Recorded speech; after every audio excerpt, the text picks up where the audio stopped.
Yo, I'm Bob. Into Marvel. Happen to be totally blind since birth. Talking about X-Men the Animated Series, Season 3, Episode 13. Savage Land, Strange Heart, or maybe you like Savage Land, Savage Heart better. It's part 2 of whichever one you'd like to call it. And it premiered on September 17th in 1994. It is the 39th episode of the show overall in terms of scripting order and chronology, all that good stuff. So it's episodes like this that tends to make Storm, for me anyway, one of my favorite characters because we find out in this episode just how hard she has to work to maintain control of her emotions, therefore maintaining elemental balance. Because there's one point in the episode where Jubilee mentions how she got curious at one point at Xavier's school, and Xavier started to talk to her about, just how difficult it was for Storm to maintain her emotions, to kind of keep everything in balance. And I'm sure over the years that he'd done a lot of work with her, as he has tended to do with the other X-Men as well, in order to, maintain their powers. It's not just about having powers, it is about being strong enough to control those powers. And,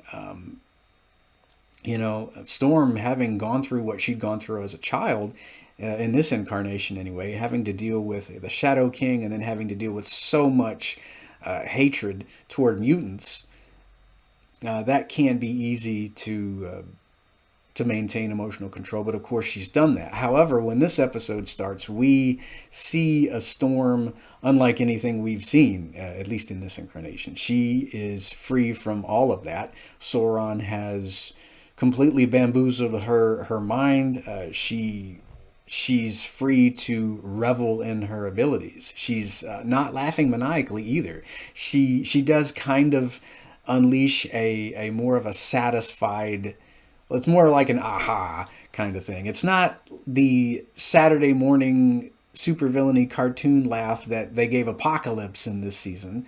I'm not really sure how I feel about his newfound laugh as season 3 gets going and his future appearances. But I'm glad they really didn't do that with Storm. She's just unleashing all of her powers and just really feeling good, I think. She doesn't have to work on controlling anything. She's told that she can unleash her powers. And this is, of course, what Garrock wants. This is playing into his rocky hands. I'm guessing he's just a big rock guy. I would imagine so. I don't know because they never made his action figure. If they did, I never found it.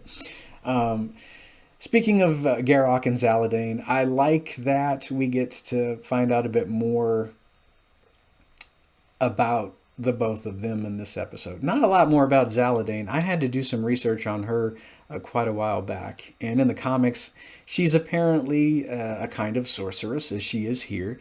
She is Garrock's mouthpiece, his high priestess, which is what she's doing here as well. But in the comics, I like that at one point, from what I researched a long time ago, she apparently claims to be Lorna Dane's sister. Now, she sounds like she'd be Lorna's much older sister. She sounds more like an old crone, a Night Sister from the Expanded Universe timeline. A lot of them were very old hags in the EU. But yeah, Zaladane sounds more like a witch in this incarnation. She does not sound necessarily young.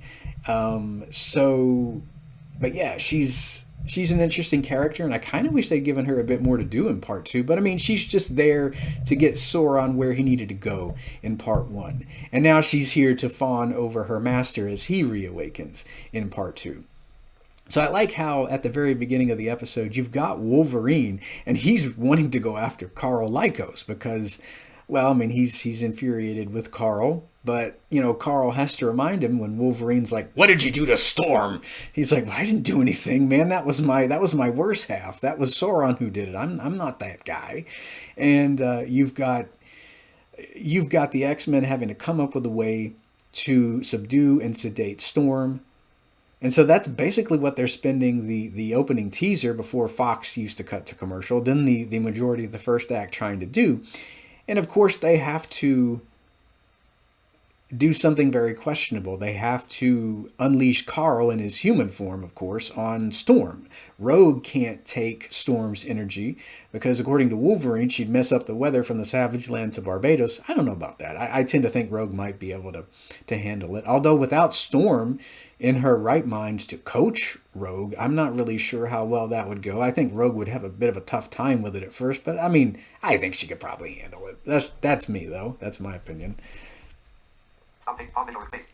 You've got Jubilee at one point at the beginning of the episode. She's still on a power trip from blasting Sauron and knocking him out of the air. She tries to take on Storm, but she is just blown away by one of Storm's winds, I guess. Rogue has to grab her out of the air, I think.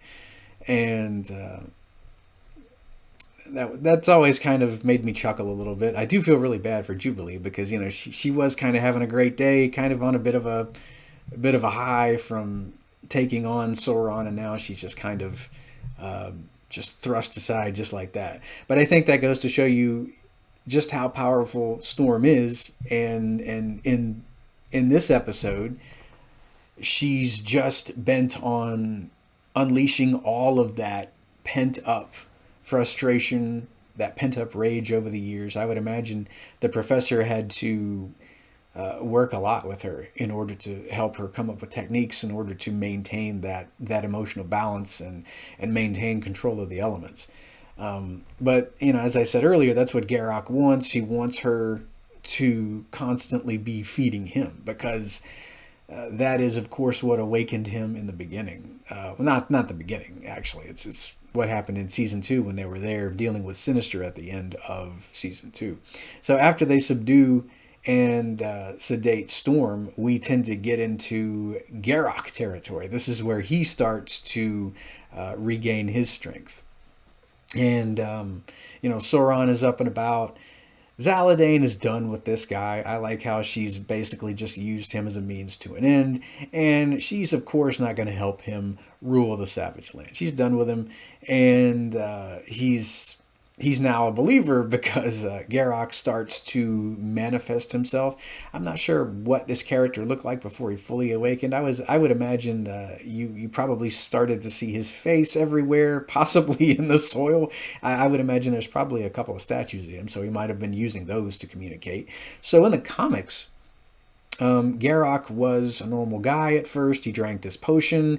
He became immortal, gradually turned to stone over the centuries, became the Petrified Man. That was his new name that he took in the comics. And in this incarnation, though, I like that he's more of a deity, though. I think that maybe this guy was human at some point. Then again, maybe he wasn't in this incarnation. We don't really know. But when he starts to tell his backstory, he mentions ruling the Savage Land in a bygone era, then being stopped by a powerful enemy. And before filming, you know, I'd watched this episode like 2 or 3 times, as I usually do before I tend to film these, because I really want to refresh my memory when it comes to this. That line struck me, and I thought, well, who was the guy who imprisoned Garak? And luckily, I mean, there have been fans who've kept up with the comics over the years, and people have pointed out, oh, well, in the flashback, that's the High Evolutionary who imprisoned Garak. So this is our first peek at the High Evolutionary in this show, and we'll get to see him again much later. But I like that, you know, he already has a presence in the show. He's the guy who imprisoned him before. And then when the X-Men showed up in the Savage Land in season 2, when Storm did her thing with the lightning there in Sinister's old fortress, that's what awakened Garak. And that's when he started to gather his strength once again. So, I mean, it's finally his day. And I think the majority of the second act is probably some of my favorite, because we get to see this guy. You know, he's toying with Storm. He's causing her to unleash even more of her energies so he can become even more empowered. And his end game is feeding off the flow of magma beneath the Savage Land. So he can, I guess, become the ultimate earthbender, as it were. He wants complete dominance over the Savage Land. But then you've got Sauron running around, and you've got the final confrontation, which is basically Sauron stealing Garrock's energy, and he unwillingly brings himself to an end. You know, you've got Sauron and Garrock wiping each other out. And of course, Carl's fine. He's back in human form there at the end of the episode. But I like how it kind of reminds me of Gollum in, you know, Lord of the Rings. You have Gollum ultimately, and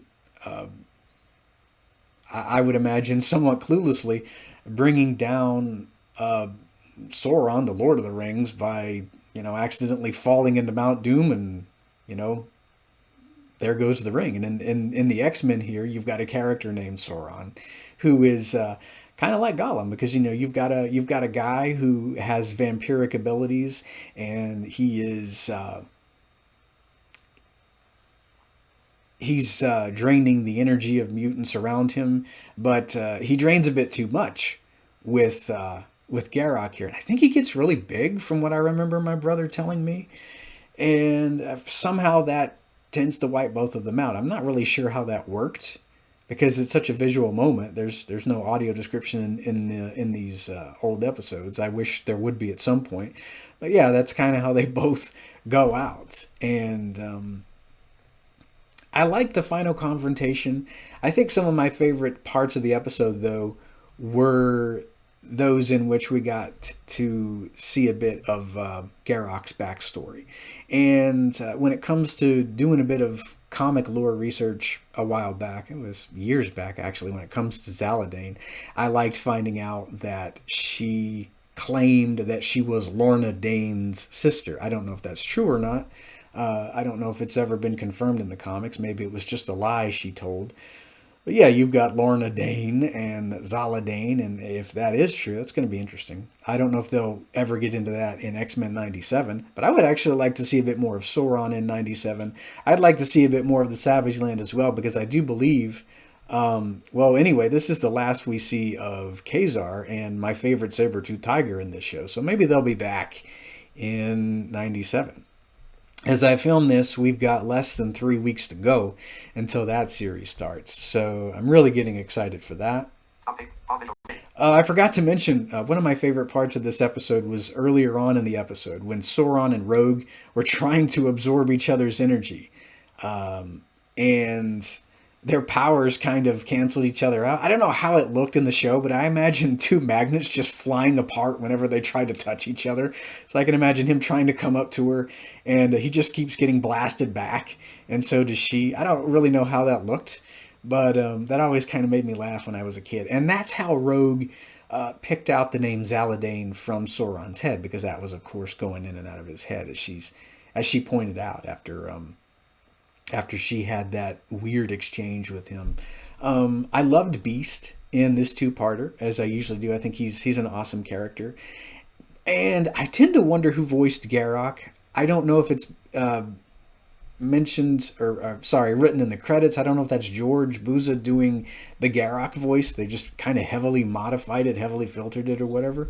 I'm not sure who that is, but I really like the Garrock voice. It was just kind of slow and creaky and very methodical, just you know, kind of a weird, I don't know, to me it kind of sounded like living magma. I don't know, just a really creepy, not necessarily a robotic voice, but I love what they did with the voice effect there in this episode for Garrock. He would have made a cool action figure back in the day. I always wanted that guy, and to the best of my knowledge, they didn't make him. I don't think they've ever made him. Yeah, the Petrified Man should be eventually be an action figure if he hasn't been. He might have been. I don't know. I haven't really kept up with all the Marvel releases over the years. So some of you guys who do collect, let me know if we ever got a Petrified Man, or a Garrock, if you want to call him that instead. I think Garrock rocks. No pun intended. Geez, that actually just slipped out. That's kind of good. But then again, that's I don't know. I don't really like puns. So you've got the ending of the episode, and it's one of my favorites because Storm feels like she has to apologize for her behavior back there. And I like how Rogue lets her know, hey, you know, it's it's hard to have to maintain emotional control, and we get it. You know, it's fine. You didn't do anything wrong. Rogue says Sauron got into my head too, and Storm says she's frightened because she liked letting go. I like how her last words in this episode are, "Never before have I felt so free," and I always wondered if they were ever going to pick up on that, like what they were going to do, if there was going to be some kind of sequel to this. I wasn't sure what they were going to do, but yeah, it was kind of a dark and foreboding ending to it. Of course, the next 4 episodes are very dark because we're going to be getting into the Dark Phoenix saga, one of my favorite miniseries in X-Men. I love the Phoenix and Dark Phoenix sagas in this show. So be here next time as we discuss Dark Phoenix Part 1, Dazzled. Till next time, guys.